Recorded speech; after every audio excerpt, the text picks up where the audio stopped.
What's going to happen if you do this and you flip properties? I flip 6 to 8 properties a year. I have a team that works for me that all they do is the construction on projects. And every time we do a flip, we make $150,000. I flipped 6 of them in the last 12 months. Quickly do the math for me. How much cash is that? $900,000. Covers all my payroll for all my employees. I have 37 full-time employees working in my headquarters. All of our flips cover all the payroll for that. But here's what's going to happen to you is once you get good at it and you master those 4 skills, you're going to do bigger projects. So remember what I said. Step 1, finding undervalued property. Step 2, raising the capital to do it. Step 3, increasing the value of the property. Step 4, successfully orchestrating the exit to the property. I decided to start building resorts. But you know what's really cool? It's the same 4 steps that you're going to use. So this is a property. Oh, these are the cottages we have first. So this is how many times we do it. So each of these cottages are part of a portfolio that we rent on Airbnb. And these cottages are all rented at 95%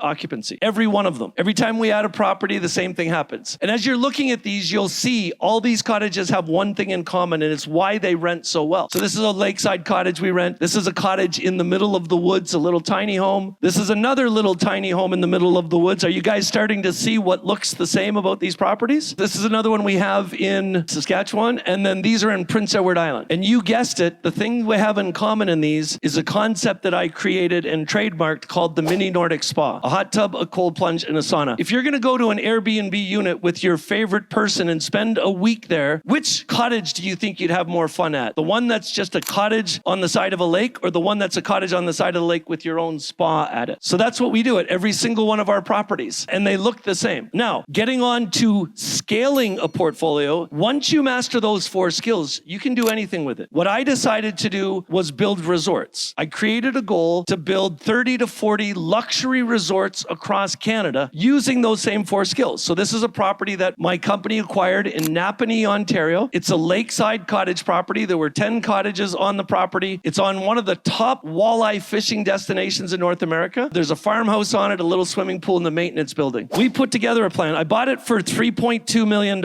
I raised all the money, 100% of the money to buy the property from investors. We got an appraisal done that said it was worth $4.8 million when I bought it. Then we put together a plan to completely rebuild it. 29 cottages on the property, a beachfront bar, beautiful beach. This is what we're building right now. 80-seat restaurant, a spa area. This is the outside of the restaurant. That's the inside of the restaurant. This is a wedding garden that will seat 300 people for a wedding. A marina in the background up here. Well, that's what it looks like right now. We had this done about 8 months ago. We're about halfway through construction now. It's going to open next summer. The day that that property opens, it's going to be worth $56 million. It's going to do $15 million a year in gross revenue and $7 million a year in profit. Again, if you think about what that is, that's pretty fucking cool, wouldn't you say? But if you think about what that is, the skills I had to learn, step 1, finding undervalued properties. You got to master that skill. When I went and looked at that property and I knew what they wanted for it, I called up an appraisal buddy of mine right on the phone and I said, what do you think this is probably worth? And he says, probably close to $5 million.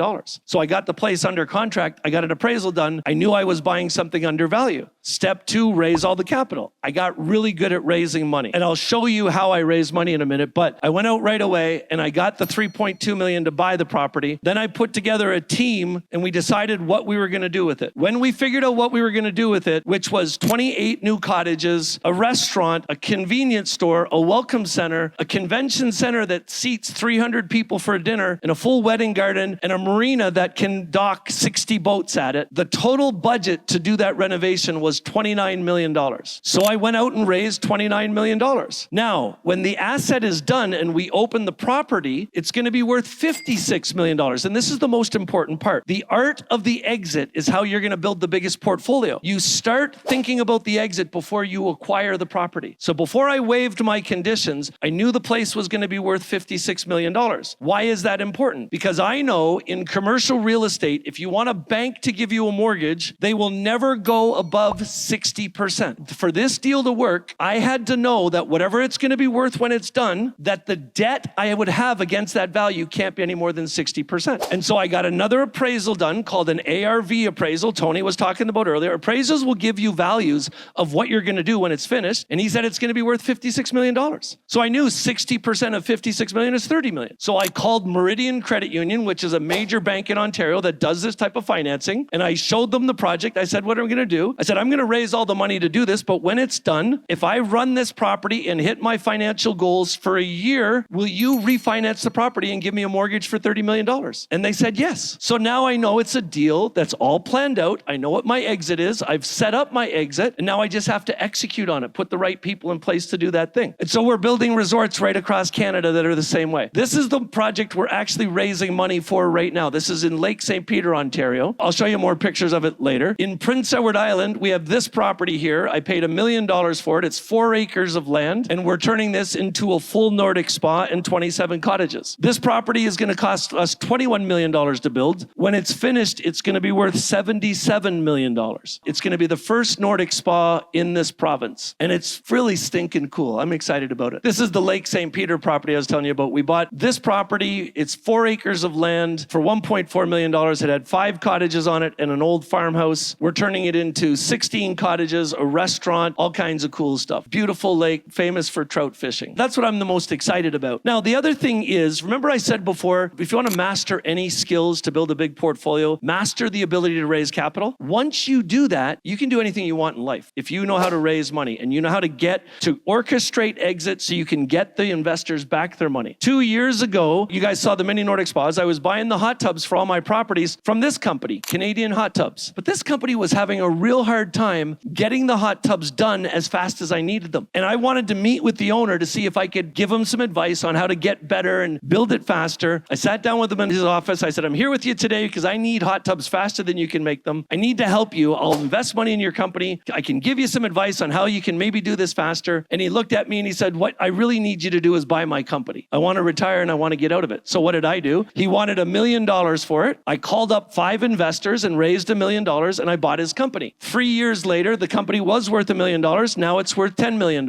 And we make hot tubs and we sell them all over North America. It's pretty cool. It's interesting because we're doing a lot in development and we're making a lot of money in that. But I have this freaking crazy dream in my head that I can't get rid of because there's a lady named Chrystia Freeland and she knows I hate her. She's a fucking idiot. Does anybody know who Chrystia Freeland is? She's not really a fucking idiot, but she said something really stupid one day. It was back in the pandemic and she was downtown. There was a housing crisis going on and she was downtown on a job site where 2 major condo buildings were being built. And she had 2 checks for $250 million each. She was giving $500 million to 2 real estate development companies that were building affordable housing, building condo buildings. She was on this site giving them the money, and these condo buildings, they were already built. They were just getting finished their projects. And the thing that pissed me off about that is that anybody that knows real estate development, you know that if they're building the thing, it means they've already got all the money raised. So why in the fuck was she giving them $250 million if they already had the money raised? And it just told me that the government can't solve the housing crisis. Now, I'm not criticizing the government for saying that. Now, maybe this prime minister we have now might know because he's a major real estate developer, but governments don't understand the problem. I sat there and looked at it that day and I thought to myself, you know what? If we're going to solve this housing crisis, there's only one way we're going to do it. We got to build more homes. Agreed? Who builds homes? The people in this room. Developers. Real estate investors. So if we want to solve the housing crisis and build more homes, there's only one way we can do that. We got to get more people into real estate investing. We got to get more people to learn these 4 steps. You master those 4 steps. You go out, start flipping properties, making more money. You get really good at those 4 steps. Is it fair to say that after you do that and you get really good at it, you're probably going to get to a point where you're going to want to do bigger projects? Yes? And is it fair to say that when you get to that point that you want to do bigger projects, you're probably going to want to start building shit? I think that's the only way we're going to solve the housing crisis, is to get more people into it. And if you want to get into it, there's only one way to do it. You've got to master these things. If you haven't written this down yet, write it down. If you want to make a commitment to yourself today that'll change your life, commit to mastering these 4 skills. Stay deeply connected to these 2 men. Stay deeply connected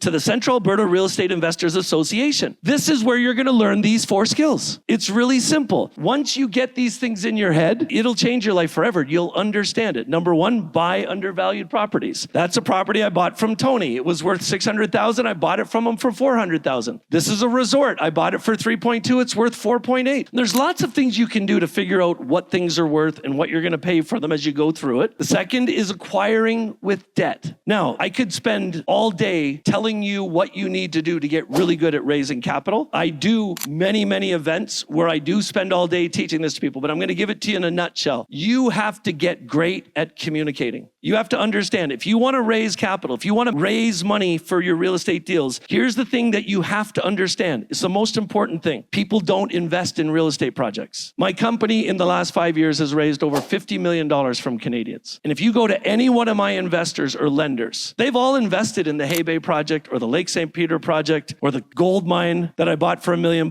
We've raised $8 million for that since I bought it. They've invested in these projects. But if you go to any of my investors and you say to them, what did you invest in? You know what they're going to say? I gave Ken Dunn $200,000. I invested in Ken Dunn. I put $300,000 of my saving into Ken Dunn's company. They're thinking about you. So if you want to raise capital, you have to make yourself credible. You have to make yourself the type of person that people are going to want to invest in. That means you have to get good at communicating with other people. That means you have to get good at looking good. And every one of you in this room has the potential to do that. How many in this room already you're saying, fuck that, I don't want to be on social media publishing content, I'm not doing this? You got to do that. Raising capital is just understanding that people don't want to invest in projects, they want to invest in you. And then it's increasing value. Every way you increase value in real estate investing is a tactic. You can learn a tactic from anybody. You could watch YouTube videos and you could learn it. Once you understand it, it's easy to do. If you're doing a house flip, it's the easiest concept to understand. You raise the value by increasing the quality of the property. Everything else you do in real estate investing,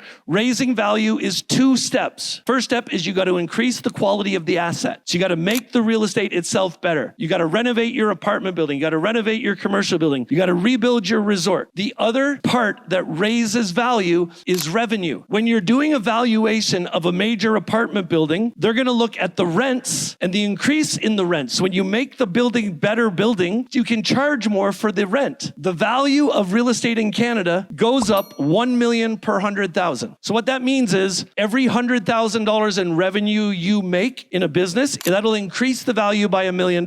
So how did I take that resort and turn it from a $5 million asset into a $56 million asset? It's because of $7 million in profit. So you got to get good at that. You got to learn that stuff, but you have to understand that it's all about increasing the value. And then the exit is all about how you get investors their money back. So if you're doing a house flip, it's really simple. List the property. When you sell it, they get paid their money back. When I'm doing my major fundraising, what I want to do is raise all the capital from people like you. And then when I do the deal, when I exit, I'm going to go to a bank and I'm going to get a mortgage that covers all the money I raised so I can give all those people their money back. Here's what I'm doing that's really cool. One last tip I'll give you about fundraising. In the Canadian market, there are literally estimated to be about 50,000 people that are fundraising for real estate deals right now. If you want to make fundraising for your real estate deals really easy, you have to figure out a way to add more value than everybody else is adding, to differentiate yourself in the market. So what we do in our resorts is I figured out a strategy that I don't think anybody else in Canada is doing, and I'll explain it to you really quickly. When somebody invests their money in my resorts, they can use RSPs, RESPs, LIRAs, TFSAs, or cash. They are actually buying equity in the resort, so they become an owner. The way they make money is when this thing is making $7 million a year in profit, those owners, they get a part of the profits. The way this works is they're getting about 20% of what they invest. So if somebody invests 100 grand, they're going to make $20,000 a year in profit. But what we do is when we refinance it with the bank, we take the money that the bank gives us and we pay back all of the investors their money that they first invested. Most people don't know this, but CRA, Canada Revenue Agency, has a clause or a rule that says companies that are successful in Canada and are profitable are entitled to give back the initial contribution of investors to them tax-free, as long as the company is profitable. So when we're doing these resorts, we become profitable, we refinance it, then I give you your money back, but I let you keep the stock. You still are an owner. That means you've got your money back, you've been made whole, and you're making $20,000 a year. Now, I've told this to people who are really savvy, and you know what they say to me? They say, well, why would you do that? You don't have to do that. They're buying stock in your company. You don't have to give them your money back. Why would you do that? I said, because I'm building 30 resorts. Let me ask you a question. Let's say I convince you to take your RSPs, put it into the resort project I'm building for right now, and you put it in there for a year, and a year later, I give you the money back because we're refinancing it, but that resort is successful and you're making $25,000 a year in dividends even though I gave you the money back. Let's say that happens, and I come to you 3 months later, and I say, okay, now I'm doing my project in PEI, put that money back into it again, and we'll give you the same offer, that same opportunity. opportunity. How many people would do that? Yeah, because here's what happens. You put 100 grand into one of my resorts. I give it back to you. You put it into another one. I'm going to do 30 of them. Let's say you do 10 of them. And every one of them, you make $25,000 in dividends. That's 250 grand a year that you've made off of that 100 grand. And you got the 100 grand back. When I get 30 resorts, I have 4 different companies in Canada, in North America, who have already said they'll buy the whole company from me. When I have 30 resorts in this network, the value of the company will be $2.5 billion. The Marriott hotel chain, the Granite Real Estate Investor Trust, the Ontario Teachers Association, and Canadian Tire Real Estate Investment Trust have all told me if it works out just like I'm saying, they will buy this from me. Why is that important? Because the person who gives me 100 grand and recycles the money through 10 projects, when we sell the company, you're going to own stock in 10 projects. You're going to make $1 million off the same 100 grand. Has anybody ever heard of an investment strategy like that before? That's what you need to do. So when you're doing things, my advice to you is find somebody that really understands fundraising and how to differentiate offers and get close to them so you can get advice for them. If you're raising capital, you have to figure out a way to differentiate what you're doing in the market. It's really that simple. This is the project that we're raising money for right now. This is our Lake St. Peter project. It's for individual investors. It's called eligible investors. It's a $20,000 minimum investment. You're buying stock in the company. So your RSPs, you can take them and put them in this. You're going to own stock now. It is your RSPs that will own the stock. So those dividends have to go back into your RSPs, but hell, your RSPs are going to grow a hell of a lot faster with me than they will with any freaking bank or financial advisor. We're expecting to build all 20 resorts in 10 to 15 years and then the exit. So you want to talk about guaranteeing yourself a good retirement. This is the property. It's so fucking gorgeous here. I love hanging out at this place. All these companies I have talked to about buying us out at the end. This is what it looked like when it was started. It's probably one of the nicest beaches I've ever seen in Ontario. This is the money they were making. The other thing that I'm doing when I'm assessing a property, I want to find something that's undervalued, but I also want to find something that's working well as it is. So if you're looking at apartment buildings and you're thinking about doing an MLI select play, look at apartment buildings that are fully rented, but their buildings are in bad shape because you can increase the rent of them. I will never try to make a market. I will never buy a resort if it's not successful already. So they were doing good before, but once we get a hold of it and we finish all of the upgrades to what we're doing, we're taking the old farmhouse and turning it into basically a mini hotel with 6 hotel rooms. We're upgrading all of the cottages on the property. We're about 50% complete this project. We have a total $8.5 million fundraise on the property. We've already raised $4 million of it through the strategies. And we do this through something called a mutual fund trust. We have a great team that's going to run the property that are all from the hotel industry. It's a really cool deal. The other thing that you'll see, Natasha and I drove up here together from Calgary today, and we were talking all the way up here. She asked me, how am I able to do all this stuff? And my answer to her is I have a really amazing group of people that my company pays, probably the best people in their fields. You'll be happy to know that we've retained the top securities law firm in Canada. They just happen to be based in Alberta. His name's Doug McCartney, one of the most amazing lawyers I've ever met in my life. Just really freaking cool people. Now, that's the fastest I've ever gone through that presentation. If there's anybody here that's interested in maybe investing in our project, all you have to do is scan that QR code and you can book an appointment